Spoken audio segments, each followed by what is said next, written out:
Hello everyone, in this video we're doing a similar video to the previous two in which we're going through the King's Gambit, but instead we're going through the accepted variation this time, and also we're playing as white this time, so e4, e5, f4.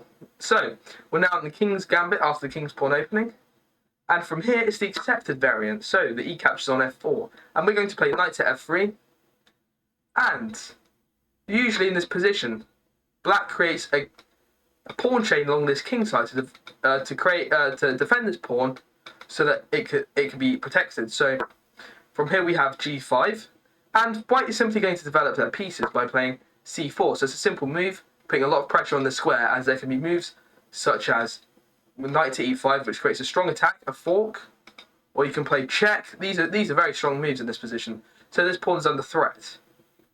So black is going to strengthen this pawn chain with h6, and now as white we really want to attack this pawn chain, so this g5 pawn, to break it down. So black strengthens it even further, so even if there's an exchange their position will be maintained. So now we have created a brilliant knight sacrifice. So the point is here, if black tries to be greedy and gain some free material here, if they go along with this knight, then we're simply going to attack the king.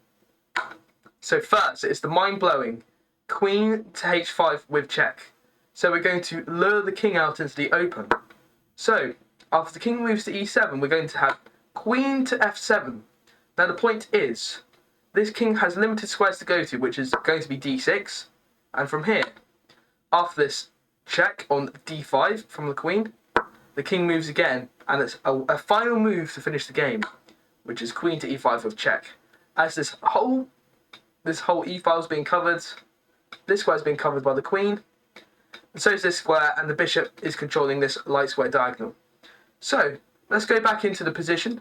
So for an example, if black doesn't decide to capture this knight, and there's a threat in this position, instead they play h5, which closes in the position, then we're simply going to play check with the bishop. However, you might be thinking, if you went for the check here, it'd be a fork between these two pieces.